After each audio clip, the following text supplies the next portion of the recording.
ሰላም ጤና ይስጥልን። እኔ ወንድማችሁ አዲስ ነኝ። ቅዱሱን የሚያስጨንቀው እነሱ ድብጸር ብለው የሚጠሩት ንጉስ በኢትዮጵያ ላይ ከነገሱት ነገስታት መካከል በተቀዳሚነት ስሙ የሚነሳ ነው። ዛሬም ድረስ በሶማሌ ክልል ወልወል የሚባል ስፍራ በዚህ ንጉስ ዘመን እንደተቆፈሩ የሚነገርላቸው ለአካባቢው ነዋሪዎች ወሳኝ የሆኑ የውሃ ጉድጓዶች ይገኛሉ። ይህ ንጉስ ብዙ ሰርቷል፣ ነገር ግን ብዙ አጥፍቷል። በ16ኛው መቶ ክፍለ ዘመን የተከሰተው የሀገር ስብራት መንስኤ የሆነው መንፈሳዊ ውድቀት የጀመረው በዚህ ንጉስ ዘመን ነው። ፈጣሪ ያዘጋጀውን እድል ሀገሪቱ እንድትተላለፍ ምክንያት የሆነ መሪ ነው። ይህ ንጉስ ከነገሰ ከ60 ዓመት በኋላ ሀገሪቱ እጅግ ታናሽ በሆነ ሰራዊት ተሸንፋ የዚህ ንጉስ የልጅ ልጆች ተገድለው ቀሚሶቹ አንገታቸው ላይ ማነቆ ተደርጎ ለሽያጭ ቀርበዋል። ከታላቅ ጦርነት መፈራረስ በኋላ የፖርቹጋል ጦር ጣልቃ ገብቶ እንደነ ሱዳንና ግብጽ እንዳንሆን ከአረብ ኢምፔሪያሊዝም መትረፍ ቻለን። በቡሃ ላይ ቆረቆር እንዲሉ ጦርነቱ አክትሞ ባለበት ሰዓት ሌላ ሶስተኛ ኃይል በምስጢሩ ላይ ተነስቶ የነገሩን ፍጻሜ ያልተጠበቀ አድርጎታል። ይህንን ታሪክ በመጽሐፌ ላይ ታገኙታላችሁ። በዛሬው ክፍል የምናየው ከባለፈው የቀጠለውን የግዕዝ ጸሐፊያን ኩነኔ በእንግሊዝኛው ቶርቸር የሚባለውን ሰውን የማሰቃየት ታሪክ ነው። በሞትና በሕይወት መካከል አንድ ስንዝር እስኪቀረው ድረስ ቅዱሱን ይደበድቡታል፣ በእነሱ አነጋገር ይወቁታል። ባለፈው ክፍል ላይ እንደተመለከትነው ቅዱሱ ራሱ እስኪስት ድረስ ወጠምሻ የንጉሱ ወታደሮች በአደባባይ እየተፈራረቁ ደበደቡት።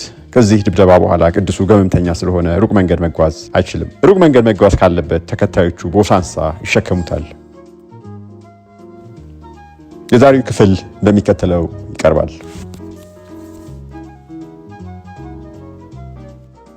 የንጉስ ምህረት። ቅዱሱ በዚህ ሁኔታ እንዳለ ንጉሱ ቅዱሱን ወደሱ እንዲያመጡት ሰዎች ላከ። ተሸክማ መጡና አጠገቡ አስቀመጡት። እንዲህ ሲል ላከበት።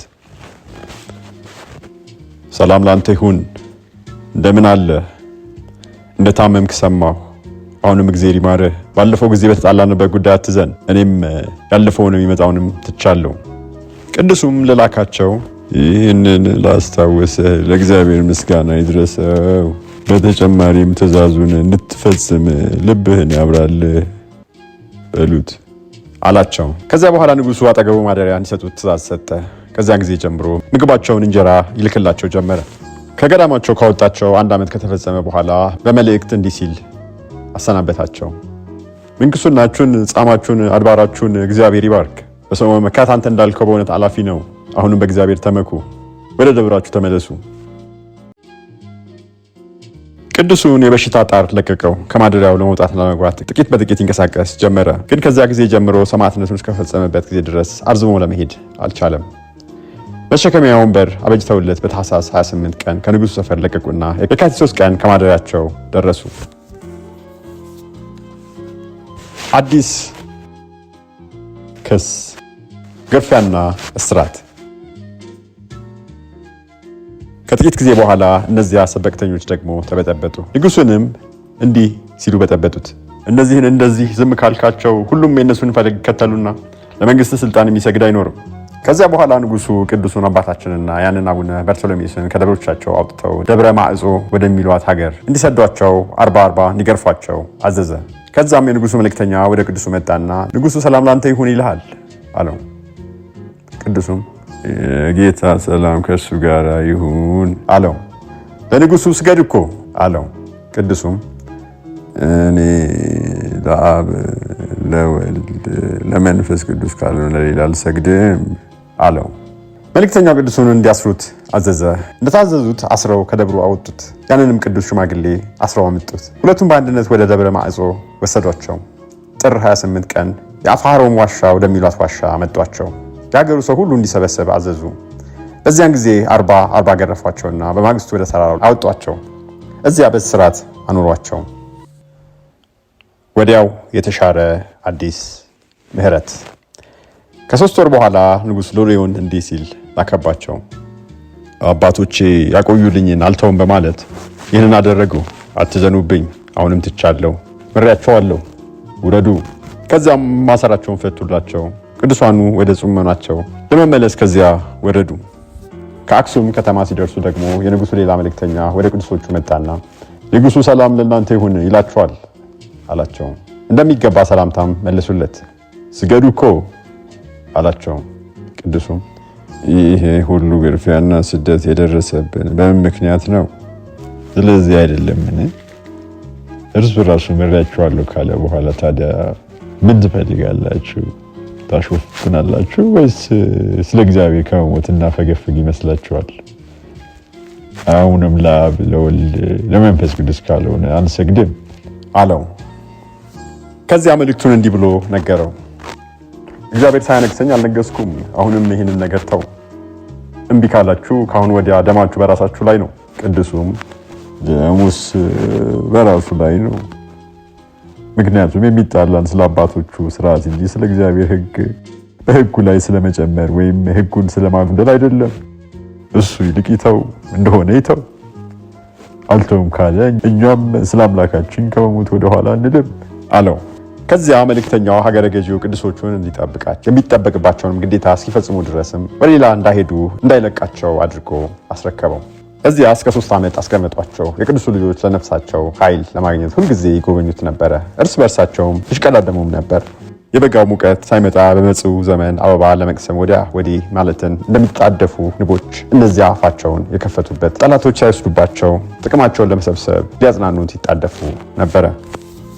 ከዚያ በተሰደዱበት የተሰበኩ ብዙዎች ቅዱሱን አባታችን ለመከተል ተጨመሩ። ከደጎች ሴቶች መነኩሴቶችም ኃይል አግኝተው በገዳማቸው በቅዱሱ አባታችን ትምህርት ስርዓት የቆሙ ነበሩ። አባታቸውን ለመጎብኘት ቦታው ለልጆቹ ቅርብ እንደሆነላቸው ፈለጉንም የሚከተሉ ብዙዎች እንደሆኑ ንጉሱ ባወቀ ጊዜ እነሆ አገሩን ሁሉ በትምህርቱ አይነት መጠጠው አለ።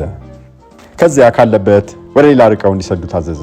ይዘውት ሲሄዱ በመንገድ ላይ ከአሳባቂዎቹ አንዱ አገኘውና ቅዱሱን ለንጉሱ ለምን አትሰግድም አለው። ቅዱሱም ሲመልስ ራሴን ለቅድስት ሥላሴ ያስገዛለሁ፣ ረባዬ አልፈልግም አላደርግም አለው። ያ ሰው ደግሞ ለንጉሱ ካልሰግድ ታዲያ ከማን ምድር ላይ ትኖራለህ አለው። ቅዱሱም እንዲህ አለው፣ ቤተ ክርስቲያን የታነጸችው በቅዱሳን ሐዋርያት ላይ እንጂ በምድር ንጉሶች ላይ አይደለም። ስለዚህ ሞገዶች በማያናውጧት ክርስቶስ በገነባለን ቅድስት ቤተክርስቲያን ውስጥ እኖራለሁ። ሰባኪው ይህን ሲሰማ በጥድፊያ ሮጦ ከአስተማሪው ከሰይጣን መንፈስ የሚገኝ ውሸት ጨምሮ ለንጉሱ ነገረው። ከዚያ ንጉሱ በጠባዩ የሚተባበረውን ወታደሩን ወደ ቅዱሱ ላከው። የቁጣውን ጩኸት እንዲያበርድለትም አዘዘው። ይህ መልእክተኛ ብዙ ሰራዊት ያላቸውን የሀገሩን ገዢዎች ሰብስቦ ሰራዊቱም የጦር መሳሪያ ታጥቀው በኢጲፋንያ ዕለት በቅድስት ጥምቀት በዓል በትምህርት አደባባይ ተሰብስበው ስለ እስራኤል ልጆች ከግብፅ መውጣት የቅድስት ኦሪት መጻሕፍትን እያነበቡና ቅዱሱ እንዳስለመደው ሲተረጉምላቸው መጡ። ያ መልእክተኛ መጥቶ ለእርዳታ የቀጠራቸው እስኪደርሱለት ድረስ የተልእኮውን ክፋት ደብቆ ቅዱሱን በምጸት አነጋገር አነጋገረው።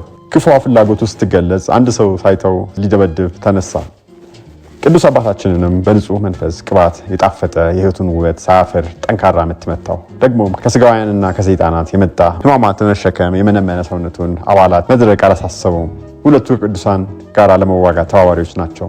ያንን ቅዱስ ሽማግሌን ለሞት ሲቀርብ ድረስ ከመሬት ላይ ወቃው። ሁሉንም ደማቸው ከመሬት ላይ እስኪፈስ ድረስ ነዶ በውድማ ላይ እንደሚወቁ በዘንግ ደበደቧቸው። ብዙ እንጨት ሰብስበው እሳት አነደዱና ቅዱሳኑን እሳት ውስጥ ሊጨምሯቸው አስፈራሯቸው። ሊገቡ እንደጨከኑ ሲያይ ከለከላቸው። ከዚያ ቅዱሱን በስደት ሁሉ ሲሸከሙበት የነበረውን ወንበር በእሳት አቃጠለው። የሚተኛበትን ጉዝጓዝ እንደዚሁ አደረገበት። ደግሞ ባለብዙ ሰራዊት የሆነው አፈ መኮንን ቱልቱላ እያስነፋ መጣ። መልእክተኛው እንዲረዱት ተጣራ። ደብዳቤዎቹ እስኪደክማቸው ድረስ ቅዱሳኑን እያንዳንዳቸውን በዱላ ደበደቧቸው። ሲመሽ ሁሉንም በአንድነት ሰበሰቡና ቅዱሱን በማነቁ አሰሩት። ሽማግሌውንም እንደዚሁ ለፍርድ ቀረቡ። በማግስቱ እንዲያቀርቧቸው አዘዘ። ሲቀርቡም ቅዱሱን አባታችንን ለንጉሥ ስገድ አለው። ብፁዕም እምቢ ብያለሁ አለው። ከዚያ በቁጣ መሬት ላይ ወረወረው፣ በበትርና በዱላ ደበደበው። ደግሞ እያንዳንዳቸውን እንዲሰግዱ ግዴታ መጣባቸው። እነሱም እንደ አባታቸው እምቢ ሲሉት ደማቸው እንደ ትናንቱ እስኪፈስ ድረስ ደበደባቸው። ሁሉንም ከግንድ ጋር አሰሯቸው። ከዚያ የቅዱሱን ማደሪያ እሳት ለቀቀበት።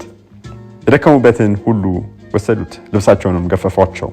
ከዚያ ጥር 12 ቀን ወሰዷቸው። ቅዱሱ መሄድ ሲያቅተው በወንበር ላይ እንዲሸከሙት አደረገ። የካቲት 8 ቀን የትግራይ ገዢ አጽላ በነበረበት ጊዜ ወደ እሱ አመጡት። ቅዱሳኑን ንጉሱ እንዳዘዘ እንዲቀጧቸው መልእክተኛው የንጉሱን መልእክት ነገረው። ቅዱሱን ከበሽታው አልጋ አወረደውና በገዢው ፊት አቆመው። እንዲሰግድ በማስፈራራት እያዘዙ በሞኝነት ጭቅጭቃቸው አነጋገሩት። ቅዱሱ በሕግ ቃል እንዲህ ሲል መልሰላቸው፣ ሰዎች ለእግዚአብሔር ካልሆነ ለሌላ እንዳይሰግዱ ተጽፏል። ያ መልእክተኛ የቅዱሱ አነጋገር የሰዎችን ልብ እንደሚማርክ ሲያይ እንዳይናገር ከለከለው። በጥፊያ አጋድመው 15 ጊዜ ገረፉት። ከዚያ ቅዱሳኑን ሁሉ ደማቸው እንደ ውሃ እስኪፈስ ድረስ በበትር ደበደቧቸው። በተለይም አቡነ ገብረ ክርስቶስን ለሞት እስኪያደርሱት ድረስ ደበደቡት። ነገር ግን ለዚህ ዜና ዝክር ነጋሪ እንዲሆነን እግዚአብሔር ከሞት አነሳልን። ከዚህ በኋላ ቅዱሱን አንስተው ከበቅሎ ላይ ጫኑና በአገረ ገዡ አጥር ግቢ ውስጥ ወዲያና ወዲህ አዞሩት። ያም መልእክተኛ እነሆ ትምህርት ተሻረ እያለ ያሾፍበት ነበረ። ቅዱሱ ደግሞ የበቅሎውን ልጓም ሳይዝ እንዲሁ እጆቹን ወደ ሰማይ ዘርግቶ ሰይጣን ከነሰራዊቱ ይፈር፣ እኔ ያለምን ክጃለሁ ይል ነበር። አንዳንዶቹ እንደዚህ ሆኖ ከሄደ መንገድ ላይ ይሞታል፣ ንጉሱን ያገኘው ከተፈለገ እንደ በፊቱ ይሸከሙት አሉ። ከበቅሎ አወረዱትና መሸከም ያዘጋጁለት። በቀኙና በግራው ሰንሰለት በአንገቱ ማነቆ አሰሩበት። ለልጆቹ የሞፈሮችና የቀንበሮችን ማነቆ አድርገውባቸው ሁለቱን በአንድ ማነቆ አቆራኝተው እያስጨንቁ ወሰዷቸው። ደግሞ ደማቸውን በመንገድ በገበያ ያፈሱ ነበር። ከዚህ በኋላ ልጆቹን በእስራት እንዲያቆዩቸው ከዚያ ባሉት ሰራዊት ውስጥ በታተኗቸው። ቅዱሱን ግን ከሚከተሉት ከ4 ወንድሞች ጋር በጥድፊያ ወሰዱት። ታሪኩ ይቀጥላል።